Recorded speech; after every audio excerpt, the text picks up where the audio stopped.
बिस्मिल्लाहिर्रहमानिर्रहीम। अस्सलाम वालेकुम स्टूडेंट्स। आज कैपिटल स्ट्रक्चर डिटर्मिनेशन में मैं 3 प्रॉब्लम्स का सोल्यूशन आपके साथ शेयर करूंगा। इस पे प्रॉब्लम नंबर 1 है, प्रॉब्लम नंबर 2 और प्रॉब्लम नंबर 3 है। सबसे पहले हम डिस्कस करेंगे problem number 1। The lexicographer distri company has net operating income of $10 million and $20 million of debt with 7% interest rate. Net operating income $10 million है और date जो है वो $20 million। कॉस्ट ऑफ डेट जो है वो 7%। The earnings of the company are not expected to grow and all earnings are paid out to shareholders in the form of dividends। जो growth rate है अर्निंग्स में वो 0% है और डिविडेंड पे आउट रेशियो 100% है। In all cases assume no taxes। Part A में using the net operating income approach with an equity capitalization rate of 12.5% at the $20 million debt level।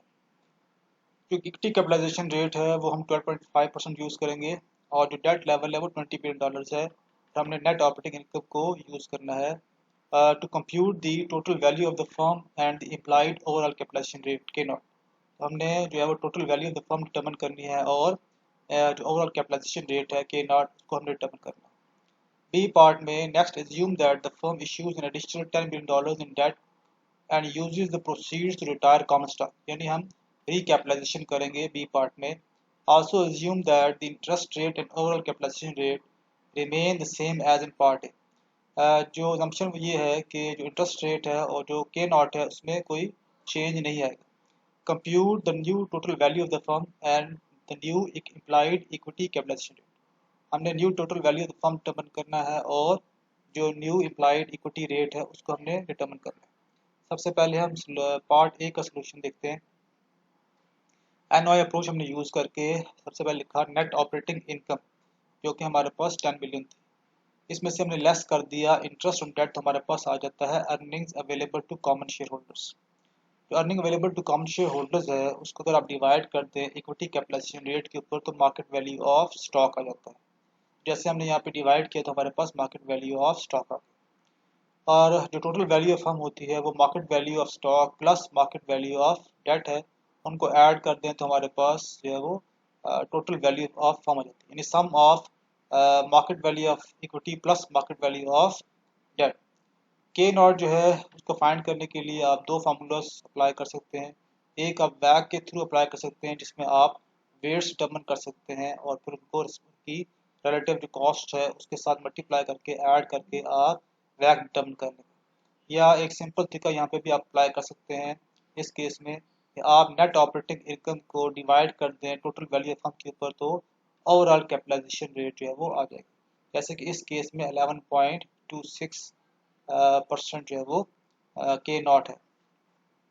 B part में हम ये कह रहे हैं कि हमने रिकैपिटलाइजेशन की है और इसके बाद हम देखना चाहते हैं कि टोटल वैल्यू ऑफ फर्म क्या होगी और एम्प्लॉइड जो है वो इक्विटी कैपिटलाइजेशन रेट क्या होगा। तो हमने ज्यूम ये किया था कि जो कॉस्ट ऑफ डेट है वो चेंज नहीं होगी और जो ओवरऑल कैपिटलाइजेशन रेट है वो चेंज नहीं होगी। तो हमने यहाँ पे सबसे पहले नेट ऑपरेटिंग इनकम लिखा और ओवरऑल कैपिटलाइजेशन रेट के ऊपर उसको डिवाइड किया तो हमारे पास टोटल वैल्यू ऑफ फर्म आ गई। इसके बाद जो मार्केट वैल्यू ऑफ डेट है वो हमारे पास गिवन था, यानी जो वो पहले 20 बिलियन थी तो अब वो इंक्रीज होके 30 मिलियन होगी। इसके बाद जो मार्केट वैल्यू ऑफ स्टॉक है आप टोटल वैल्यू ऑफ फर्म में से market value of debt less कर दे तो हमारे पास मार्केट वैल्यू ऑफ स्टॉक आ जाता है। नेट ऑपरेटिंग इनकम जो है अब हमारे नेट ऑपरेटिंग इनकम वो भी सेम थी 10 मिलियन है, लेकिन इंटरेस्ट ऑन डेट जो है वो चेंज हो जाएगा क्योंकि अब आप जो है 7% पे कर रहे हैं 30 मिलियन के ऊपर जो कि $21,000 बनता है। तो अन्य इसको हम लेस करेंगे तो हमारे पास आ जाएगा earnings available to common share holders. तो earning available to common share holders को हम डिवाइड कर देते हैं मार्केट वैल्यू ऑफ स्टॉक के ऊपर तो हमारे पास इक्विटी कैपिटलाइजेशन रेट आ जाएगा जो कि इस केस में आ गया 13.43%। तो आपने याद रखना है कि आप क्या चीज़ फाइंड करना चाहते हैं और उसके लिए आपको क्या चीज़ें रिक्वायर्ड है। जैसे कि इस केस में हमने मार्केट वैल्यू ऑफ हमने क्योंकि इक्विटी कैपिटलाइजेशन रेट डिटरमिन करना था उसके लिए हमें जो है वो एक तो मार्केट वैल्यू ऑफ इक्विटी चाहिए और दूसरा हमें earning available to common share holders चाहिए। वो कैसे डिटर्मिन होंगी वो हमें पता होना चाहिए कि हमने earning available to common share holders कैसे डिटर्मिन करना है। तो नेट ऑपरेटिंग इनकम में से आप इंटरेस्ट की अमाउंट लेस कर देंगे तो आपके पास earning available to common share holders आ जाएगी। इसी तरह अगर आपके पास टोटल वैल्यू ऑफ फर्म है और market value of debt given है, तो आप टोटल वैल्यू ऑफ फर्म में से लेस कर देंगे मार्केट वैल्यू ऑफ डेट, तो आपके पास मार्केट वैल्यू ऑफ स्टॉक रहेगी। तो आपने थोड़ा सा कॉमन सेंस यूज़ करना है और आपने देखना है कि हमें क्या चीज़ें रिक्वायर्ड हैं ताकि हम जो है वो उसके मुताबिक चीज़ों को डिटर्मिन कर सकें। तो यहाँ पे हमने earning available to common share holders को जो है वो कैलकुलेट किया, उसको डिवाइड कर दिया मार्केट वैल्यू ऑफ स्टॉक के ऊपर, तो हमारे पास इक्विटी कैपिटलाइजेशन रेट आ गया। इन दोनों में जो था ओवरऑल कैपिटलाइजेशन रेट सेम था, इसलिए टोटल वैल्यू ऑफ फर्म में कोई चेंज नहीं आया। दोनों ए पार्ट में भी और बी पार्ट में भी total value of firm same है। सिर्फ जो डिफरेंस है वो इक्विटी कैपिटलाइजेशन रेट का है, क्योंकि जो इंटरेस्ट ऑन डेट था अब वो चेंज हो गया। अब हम नेक्स्ट पार्ट प्रॉब्लम देखते हैं, प्रॉब्लम नंबर 2। प्रॉब्लम 2 में बेसिकली हमने आर्बिट्रेज डिटर्मिन करना है।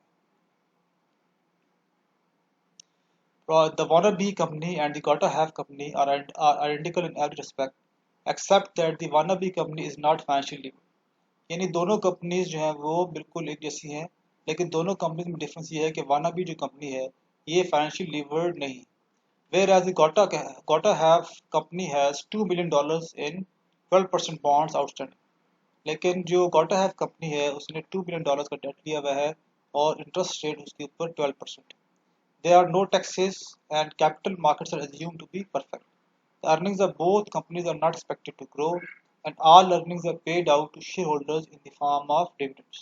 The valuation of the two firms is shown as follows। तो ये हमें उन्होंने डाटा दिया हुआ है वानाबी कंपनी का और गोटा हैव कंपनी का, जिसमें नेट ऑपरेटिंग इनकम हमें गिवन है $600,000 की है। इंटरेस्ट ऑन डेट जो है, क्योंकि वानाबी कंपनी फाइनेंशियल लीवर्ड नहीं है तो इंटरेस्ट ऑन डेट जीरो है, और जो गोटा हैव कंपनी है उसके ऊपर इंटरेस्ट जो है वो 12% ऑफ 2 मिलियन ले लें तो 240,000 आ जाएगा। तो ये हमें गिवन है।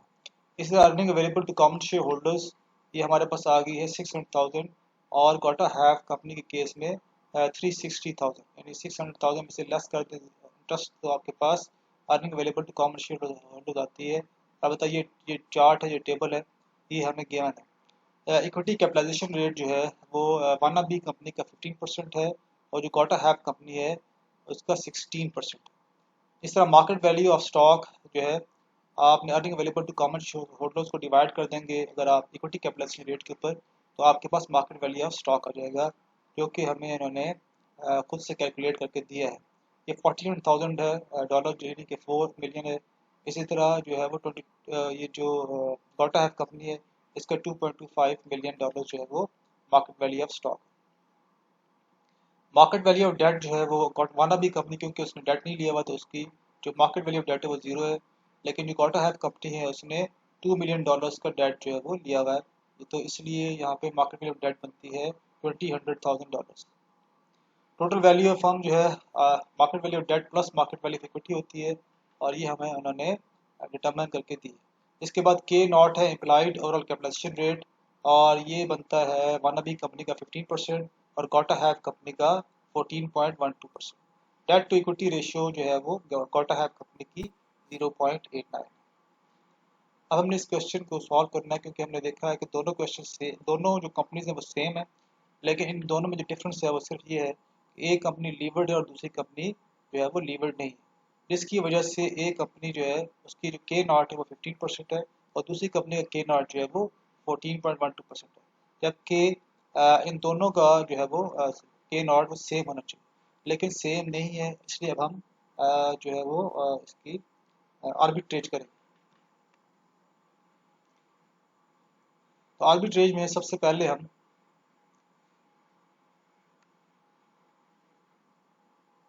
सेल करेंगे। हम इज्यूम करते हैं कि जो गोटा हैव स्टॉक है इसमें हमारी ऑनरशिप 1% है, तो अगर हम 1% ऑफ गोटा हैव स्टॉक ले लें तो ये बन जाता है $22,500।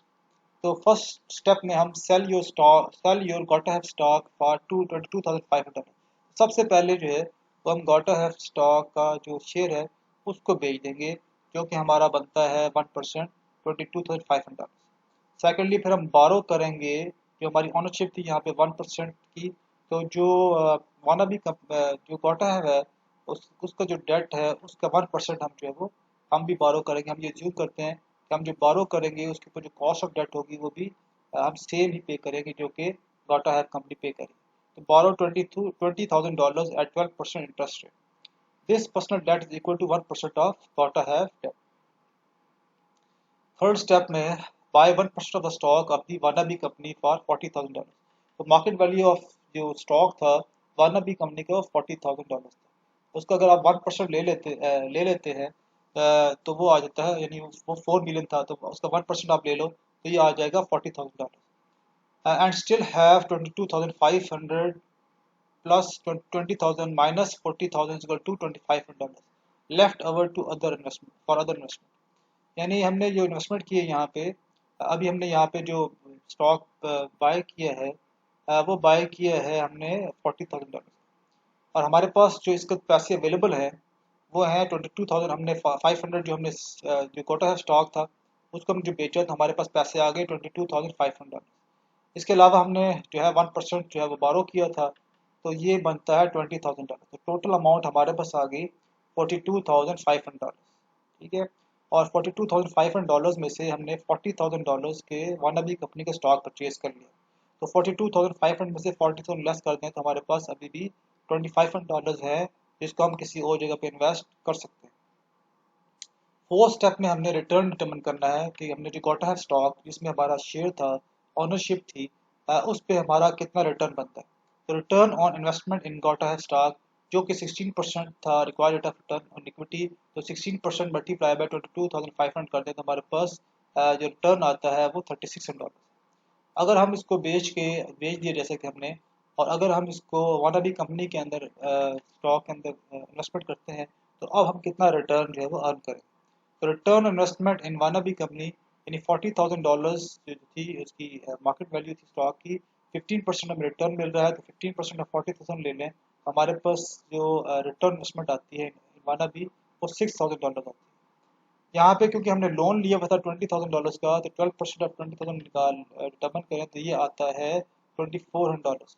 तो हमने इसमें से जो इंटरेस्ट पेमेंट की हमने वो हम इसमें से लेस कर देंगे तो हमारे पास नेट रिटर्न आ जाएगा, यानी 6,000 में से 24 लेस कर दें तो हमारे पास जो नेट रिटर्न आता है वो $3,600 का आता है। इसका मतलब क्या हुआ कि your net dollar return is $3,600 is the same as it was for your investment in Gotaha। However, your personal cash outlay of $20,000 यानी $40,000 less personal borrowings of $20,000 is $2,500 less than previous $22,500 investment in Gotaha stock। यानी कि हमने जो investment की थी वानाबी company में, यहाँ पे जो नेट रिटर्न आता है ये भी 3600 है, जबकि जो गोटा हैव स्टॉक था उसमें जो हमारी इन्वेस्टमेंट थी उस पर हम जो रिटर्न अर्न कर रहे थे वो भी $3,600। लेकिन अब हमारे पास जो लेफ्ट अमाउंट है वो $2,500 है। यानी अगर हम $2,500 है उसको अगर हम दोबारा इन्वेस्टमेंट करते हैं, चलें इसी स्टॉक में भी इन्वेस्टमेंट कर दें तो हमें एटलीस्ट 15% रिटर्न मिलता है जो कि हम एबनॉर्मल रिटर्न अर्न कर रहे हैं। तो यहाँ पे अगर आप देखें तो हमारी पर्सनल इन्वेस्टमेंट भी कम है, यानी हमने जो है जो पर्सनल बोरिंग्स थी आपने जो बोरो किया था वो $20,000 था और इस कंपनी में जो आपने इन्वेस्टमेंट किया वो $40,000। तो $40,000 में से जो बोरोड अमाउंट है $20,000 उसको आप लेस कर दें तो आपके पास आपकी जो पर्सनल इन्वेस्टमेंट बनती है वो $20,000। जबकि गोटा स्टॉक में हमें जो पर्सनल इन्वेस्टमेंट थी वो $22,500 थी। यानी जो गोटा स्टॉक है वहाँ पे हमारी पर्सनल इन्वेस्टमेंट ज़्यादा थी और जो वानाबी कंपनी है इसमें हमारी पर्सनल इन्वेस्टमेंट कम है और हमारा जो रिटर्न है वो सेम है। और इसके बाद हमारे पास जो पैसे बच जाते हैं $2,500 तो इनको हम इन्वेस्ट करके ज़्यादा रिटर्न अर्न कर सकते हैं। इसी तरह जो बी पार्ट में ये था कि ये प्रोसेस जो है वो कब एंड होगा। तो इसका आंसर ये है कि when there is no further opportunity for employing fewer funds and achieving the same total dollar return, the arbitrage process will cease। At this point, the total value of the two firms must be the same as must their average cost of capital। तो जैसे मैंने पहले भी कहा था आपको कि एक के ऊपर सेलिंग प्रेशर आता है दूसरे के ऊपर बाइंग प्रेशर आता है, तो आर्बिट्रेज जो है वो उसके चलता रहेगा जब तक ये जो बेनिफिट हम ले रहे हैं ये ख़त्म नहीं हो जाता।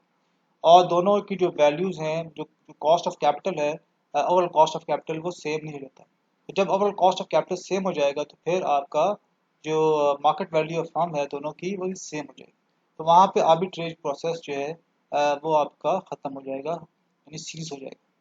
तो ये हो गया, मतलब होगा क्या कि जैसे मैंने पहले आपको थ्योरी में बताया था कि एक के ऊपर सेलिंग प्रेशर आता है दूसरे के ऊपर बाइंग प्रेशर आता है। जब आप बेचना शुरू करेंगे तो उसकी प्राइसेस मार्केट में जो है क्योंकि आप सप्लाई इंक्रीज करें तो उसकी मार्केट प्राइसेस जो है वो डाउन होना शुरू हो जाएंगे। इसी तरह जिसको आप परचेज कर रहे हैं उसकी डिमांड जब इंक्रीज होगी तो वो उसके ऊपर बाइंग प्रेशर आएगा, उसकी मार्केट में प्राइसेस जो है वो इंक्रीज करना शुरू हो जाएंगे। तो एक का रिक्वायर्ड रेट ऑफ रिटर्न जो है वो इंक्रीज करेगा और दूसरे का रिक्वायर्ड रेट ऑफ रिटर्न जो है वो डिक्रीज करेगा, और फिर दोनों जो है वो एक इक्विलिब्रियम पोजीशन में आ जाएंगे, यानी कि जहाँ वो पोजीशन जहाँ पे दोनों की ओवरऑल कॉस्ट ऑफ कैपिटल जो है वो सेम हो जाएगी, और उस पॉइंट पे जो टोटल वैल्यू ऑफ फर्म है वो भी सेम हो जाएगी। तो हमारा जो आर्बिट्रेज है वो वहाँ पे चीज हो जाएगा, कि अब हमें फर्दर कोई बेनिफिट उससे एक्स्ट्रा बेनिफिट नहीं मिलेगा। अब प्रॉब्लम नंबर 3 देखते हैं। ये थोड़ा सा लेंथी क्वेश्चन है। Problem number 3, the T Boom Pickens Corporation has a $1 million capital structure and always maintain this book value amount. ये $1 million का कैपिटल स्ट्रक्चर है और इसी को उन्होंने मेंटेन रखना है। Pickens currently earns $250,000 per year before taxes of 50% as an all equity capital structure of $100,000 shares। यानी जो पिकन्स है उसकी जो अर्निंग है वो 250,000 पर ईयर है, 50% टैक्स रेट है, और इस वक्त उसका जो कैपिटल स्ट्रक्चर है वो ऑल इक्विटी फाइनेंस्ड है, यानी 100,000 शेयर इशू किए। अगर $1 बिलियन को मैं 100,000 के ऊपर डिवाइड कर दूं तो फिर हमारे पास मार्केट प्राइस पर शेयर जो है वो $10 आ जाएगी, यानी 1 बिलियन का मतलब है 10,000। 10,000 को 100,000 के ऊपर डिवाइड कर दोगे तो हमारे पास जो मार्केट प्राइस पर शेयर है वो 10 आ जाएगी। And pays out all earnings in dividends. ठीक है जी। The company is considering issuing debt in order to retire common stock, यानी रिकैपिटलाइजेशन करेगी। The cost of the debt and the resulting price per share of the common stock at various levels of debt are given in the following table। जो cost of debt है और उसके बाद जब हम यानी रिकैपिटलाइजेशन करेंगे तो जो resulting market price per share होगी कॉमन स्टॉक की, उसमें वो हमें टेबल के अंदर गिवन है। It is assumed that the new capital structure would be read all at once by purchasing common stock at the current price of $10 per share। यानी जो भी कैपिटल स्ट्रक्चर आप चेंज जैसे भी चेंज होगा, जो नया कैपिटल स्ट्रक्चर आएगा, उनके कहने का मतलब ये है कि वो फौरन ही जो है वो, क्योंकि आप उसको रिकैपिटलाइज कर लेंगे तो आप उसको जो रिकैपिटलाइज करेंगे वो उसकी करंट मार्केट प्राइस यानी $10 पर शेयर के ऊपर आप उसको रिकैपिटलाइज करेंगे, और हम फौरन जो है नया कैपिटल स्ट्रक्चर जो है वो अचीव कर लेंगे। In other words the table below is a schedule of alternative conditions at a single point in time. ये हमारे पास टेबल गिवन है जिसमें हमें उन्होंने कहा है कि अमाउंट ऑफ डेट जो है average pre tax cost of debt और resulting price per share of common stock, यानी 0% मतलब है कि 100,000 शेयर्स हैं और इस वक्त हमारी डेट जो है वो जीरो जीरो है, यानी हमने कोई डेट नहीं लिया हुआ, ऑल इक्विटी फाइनेंस्ड है, तो resulting price per share of common stock जो है वो $10 है। अगर हम 100,000 जो है वो डेट की अमाउंट लेते हैं यानी 1 मिलियन कैपिटल स्ट्रक्चर के अंदर, तो फिर हमारा जो average pre tax cost of debt 10% है, और जो resulting price per share of common stock है वो भी अभी $10 है। अगर आप लेवल को इंक्रीज करते हैं और $200,000 का डेट लेते हैं तो जो average pre tax cost of debt है वो 10% है, और जो रिजल्टिंग प्राइस है वो 10.50 है पर शेयर। 300,000 का डेट लें तो 10.5 है कॉस्ट ऑफ डेट और 10.75 है पर शेयर रिजल्टिंग प्राइस। इसी तरह अगर $4,000 का डेट लें तो 11% हमारी कॉस्ट ऑफ डेट है जो कि प्री टैक्स है, और 11 पर जो है डॉलर्स पर शेयर वो कॉमन स्टॉक की प्राइस। $500,000 का डेट लें तो फिर 12% है और 10.50 रिजल्टिंग प्राइस। $600,000 का डेट लें तो फिर वो 14% डेट है और 9.50 जो है वो पर शेयर है कॉमन स्टॉक की प्राइस। तो रिकैपिटलाइजेशन मतलब ये है कि हमारा जो कैपिटल स्ट्रक्चर है 1 बिलियन का, उसको वो तो अपनी जो 1 बिलियन है वो उस पर मेंटेन रहेगा। अगर हमने $100,000 का डेट लिया है तो 1 मिलियन में से आप 100,000 लेस कर दें तो बाकी 900,000 जो है वो आपके इक्विटी के थ्रू फाइनेंस हो रहा है। इसी तरह अगर 200,000 का है तो फिर 800,000 जो है वो इक्विटी के थ्रू होगा। इस तरह 300,000 तो फिर 700,000 जो है वो इक्विटी के थ्रू होगा। 400,000 अगर डेट है तो फिर 600,000 जो है वो इक्विटी के थ्रू होगा। इस तरह 500,000 अगर डेट है तो फिर 500,000 जो है वो इक्विटी के थ्रू होगा। यानी जो टोटल वैल्यू है वो चेंज नहीं होगी, 1 मिलियन चेंज नहीं होगा। हाँ, उसका जो कंपोजिशन है उसको हम चेंज कर रहे हैं। तो इसको हमने ध्यान में रखना है और हमने इस क्वेश्चन को सॉल्व करना है। ए पार्ट में कहते हैं by observation what do you think is the optimal capital structure, the capital structure that minimises the firms overall cost of capital and why. अगर हम यहाँ पे देखें तो इसको वो कह रहे हैं कि सिर्फ आप या इसको सिर्फ आप देख के इस चार्ट को तो आप क्या बता सकते हैं कि जो है वो हमारा ऑप्टिमल कैपिटल स्ट्रक्चर क्या होगा। तो इसको अगर हम देखें तो यहाँ से 10 से लेके 9.50 तक, तो यहाँ पे जो मार्केट प्राइस पर शेयर जो सबसे मैक्सिमम है वो $11 पर शेयर। तो जो ओवरऑल कॉस्ट ऑफ कैपिटल जहाँ पे मिनिमम हो वहाँ पे मार्केट प्राइस पर शेयर या जो शेयर होल्डर की वेल्थ है वो मैक्सिमम होती है। तो यहाँ पे अगर हम देखें तो $11 पर शेयर ये मैक्सिमम है। तो ये डेट का लेवल बनता है इस जगह पे $400,000 का। तो इसका मतलब है कि अगर ये जो $400,000 का डेट अगर हम लेते हैं तो हम अपने शेयर होल्डर्स की जो वेल्थ है उसको मैक्सिमाइज कर सकते हैं। तो हम सिर्फ देख के ये बता सकते हैं इस टेबल में कि जो मार्केट प्राइस की बेस के ऊपर कि जहाँ पे मार्केट प्राइस पर शेयर ज़्यादा होगी हम एक्सपेक्ट करते हैं कि वहाँ पे ओवरऑल कॉस्ट ऑफ कैपिटल कम होगा। तो ए पार्ट का सोल्यूशन हो जाएगा $4 in debt, the market price per share common stock is highest at this amount of financial leverage. B part में construct a graph that relates after tax capital cost K E K I and K naught to financial leverage ratios debt equity based on the data given above. जो हमारे पास given है हमने इसमें के ई find करना है, के आई फाइंड करना है और के नॉट फाइंड करना है इसी डाटा को यूज करके। तो इसमें सबसे पहले हमने नंबर ऑफ शेयर्स डिटर्मिन किए। सबसे पहले क्योंकि जो जो 100,000 जो हमने 0 0 3 0 हमने ओमिट कर दिए इसमें से ताकि ये क्राउडेड ना हो जाए टेबल। तो सब जो नंबर ऑफ शेयर्स क्या होंगे, जो क्योंकि सबसे पहले जो पहली प्रोपोजिशन है उसमें ऑल इक्विटी फाइनेंस्ड है, यानी जहाँ पे जो अमाउंट ऑफ डेट है वो जीरो है। तो 100,000 शेयर्स हमने इशू किए। सबसे पहले हमने लिख दिया 100,000 शेयर्स और वैल्यू ऑफ डेट लिख दी हमने जीरो। इसके बाद जो है वो हमने 100,000 का डेट लिया है। तो 900 1 मिलियन में से आप $100,000 लेस कर दें तो आपके पास 900,000 आते हैं।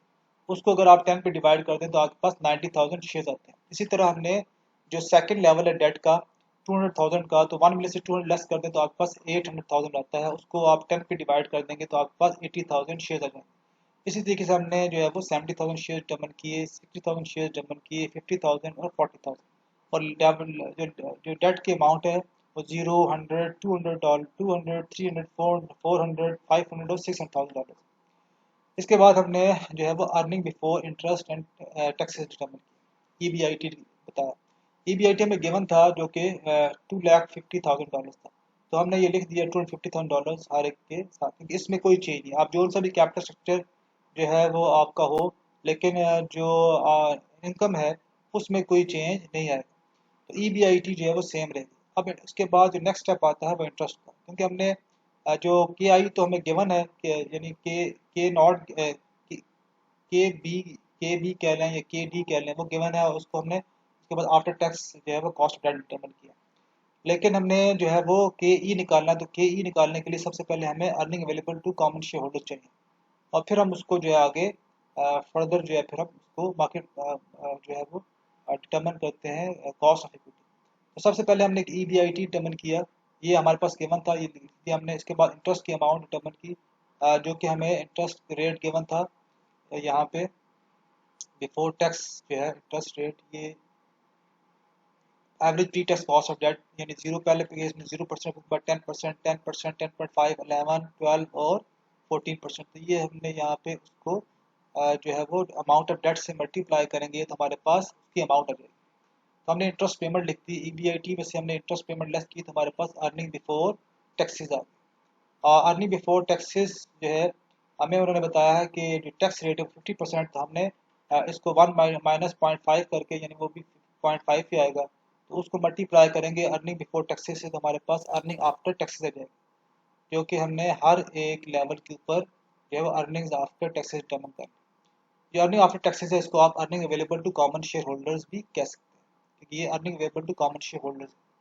इसके बाद हमने कॉस्ट ऑफ डेट डिटरमिन किया। कॉस्ट ऑफ डेट जो है वो pre tax cost of debt तो गिवन था, हमने after tax cost of debt determine किया, यानी हमने उसको 1 माइनस 0.5 के साथ मल्टीप्लाई कर दी। टैक्स रेट जो है वो 50% है, तो हमने 1 माइनस 0.5 करेंगे तो 0.5 आ जाएगा। तो ये 10% का 0.5 ले लें तो ये 5% आ जाएगा। इसी तरह नेक्स्ट 10% है उसका भी वो भी 0.5 वो भी 5% आ जाएगा। इसके बाद वो नेक्स्ट जो है उसमें 5.25 आ जाएगा, 5.5 आ जाएगा। तो यहाँ पे हमने के आई डिटरमिन किया 5%, 5%, 5.25, 5.25, 6% और 7%। फिर हमने, क्योंकि मैं कह रहा था कि हमने क्राउडेड नहीं करना, तो हमने अर्निंग पेश पर शेयर का जो है उसके फार्मूला को इस्तेमाल करके हमने कॉस्ट ऑफ इक्विटी डिटरमिन की।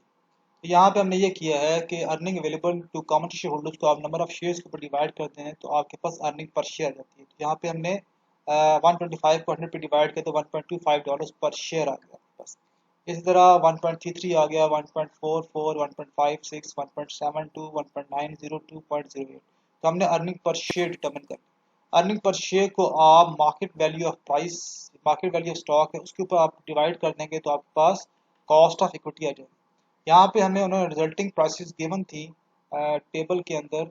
जब आप रिकैपिटलाइजेशन करेंगे तो उसके फ़ौरन बाद क्या होगा मार्केट के अंदर कि जो कॉमन स्टॉक की प्राइसेस हैं वो चेंज रहेंगे। जैसे कि यहाँ पे 0 लेवल के ऊपर 10 था, 100 लेवल के ऊपर जो था वो $10 था, फिर 200 के ऊपर 10.5 हो गया, फिर 10.75, फिर $11 पर शेयर, फिर $10.5 पर शेयर, फिर $9.5 पर शेयर।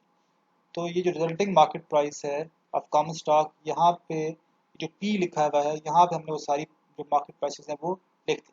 इसके बाद हमने अर्निंग पर शेयर को डिवाइड कर दिया मार्केट प्राइस पर शेयर के ऊपर, तो हमारे पास के यानी कॉस्ट ऑफ इक्विटी आ गया। तो फर्स्ट केस में 12.5% है, फिर सेकंड केस में 13.3%, 13.7%, 14.5%, फिर 15.6%, फिर 18.1% और 21.8%। अगर हम इसको जो नंबर ऑफ शेयर्स हैं उनको हम मार्केट प्राइस पर शेयर से, जो resulting market price per share से मल्टीप्लाई करेंगे तो हमारे पास मार्केट वैल्यू ऑफ इक्विटी आ जाएगी। तो हमने उसको जब मल्टीप्लाई किया है, ये जैसे यहाँ पे ये 10 लिखा हुआ है और नंबर ऑफ शेयर्स जो हैं वो इसमें ऊपर आ जाए तो 100, पहले केस में 100 है, उसके बाद फिर 90, 80, 70, 60, 50, 40। तो हमने उसको जो रिजल्टिंग मार्केट प्राइस थी कॉमन स्टॉक की उससे मल्टीप्लाई किया तो हमारे पास मार्केट वैल्यू ऑफ इक्विटी आ गई।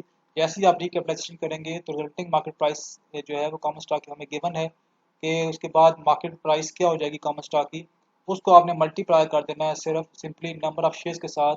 तो आपके पास जो है वो मार्केट वैल्यू ऑफ इक्विटी आ जाएगी। इस केस में हमारे पास हर जो प्रोपोजिशन है उसके अंदर मार्केट वैल्यू ऑफ इक्विटी आ गई। और total market value of fund क्या होती है, वो simply market value of debt plus market value of equity है। हमने इस दोनों को ऐड किया तो हमारे पास जो है वो टोटल वैल्यू ऑफ फर्म है। तो अगर हम इसको गौर से देखें तो हमारी जो टोटल वैल्यू ऑफ फर्म जो मैक्सिमम है वो 1060 है। इसके बाद जो नेक्स्ट स्टेप होता है वो के नॉट डिटर्मिन करना, यानी ओवरऑल कैपिटलाइजेशन रेट। तो ओवरऑल कैपिटलाइजेशन रेट के लिए आप जो है वैक यूज़ कर सकते हैं। यहाँ पे हमने के आई को मल्टीप्लाई किया है, मार्केट वैल्यू डेट को डिवाइड किया जो है टोटल वैल्यू ऑफ फर्म के ऊपर। इस तरह के ई को मल्टीप्लाई किया है उसके वेट के साथ, यानी मार्केट वैल्यू इक्विटी को डिवाइड किया है हमने टोटल वैल्यू ऑफ फर्म के ऊपर, उसको मल्टीप्लाई कर दिया है रिक्वायर्ड ऑफ टर्न इक्विटी के साथ, दोनों को ऐड किया तो हमारे पास के नॉट आ। यहाँ पे अगर हम चेक करें तो हमारा के नॉट जो सबसे मिनिमम है, हमने ये देखना है कि के नॉट कहाँ पे मिनिमम है। तो सबसे पहले तो वो 12.5% आ गया, उसके बाद 12.47% है, फिर 12.03, 11.86, 11.79%, तो उसके बाद 12.2% और 12.7%। 11.79% जो है अगर आप यहाँ से देखें 1 2 3 4 5 फिफ्थ जो लेवल है, यहाँ पे जो ओवरऑल कॉस्ट ऑफ कैपिटल है वो मिनिमम है। अगर हम ऊपर देखते हैं टोटल वैल्यू ऑफ फर्म, तो इसी लेवल के ऊपर जो टोटल वैल्यू ऑफ फर्म है वो मैक्सिमम होनी चाहिए 1 2 3 4 5। तो यहाँ पे जो टोटल वैल्यू ऑफ फर्म है वो मैक्सिमम है जो कि 1060 है। इसी तरह ये इसको अगर हम चेक करें कि ये डेट का कौन सा लेवल बनता है, तो आप यहाँ से गिन लें 1 2 3 4 5, तो फिफ्थ लेवल ये है। यहाँ पे जो अमाउंट ऑफ डेट है वो है $4000। इसका मतलब ये हुआ कि अगर हम कैपिटल स्ट्रक्चर के अंदर अगर हम $4000 का डेट लेते हैं तो ये जो कैपिटल स्ट्रक्चर होगा वो हमारे लिए ऑप्टिमल कैपिटल स्ट्रक्चर होगा, क्योंकि ये वो पॉइंट है जहाँ पे जो ओवरऑल कॉस्ट ऑफ कैपिटल है वो मिनिमम है और टोटल वैल्यू ऑफ फर्म जो है वो मैक्सिमम है। सी में पूछा था are your feelings in part is confirmed. आज ये बिल्कुल कंफर्म हो चुकी है। हमने जो है वो उसको जब कैलकुलेट किया तो कैलकुलेट कर हमें पता चला कि ये जो डेट का लेवल है ऑप्टिमल कैपिटल स्ट्रक्चर जो है वो 4000 का डेट अगर आप लेते हैं तो ये वो पॉइंट है जहाँ पे ओवरऑल कॉस्ट ऑफ कैपिटल जो है वो लोएस्ट है और total market value of firm जो है वो मैक्सिमम है। तो ये जो क्वेश्चन है ये 3 क्वेश्चन यहाँ पे कंप्लीट हो गए। बाकी क्वेश्चन जो है मैं आपके साथ इंटरेक्टिव सेशन के अंदर उनको डिटेल में डिस्कस करेंगे कि उनको कैसे सॉल्व करना है।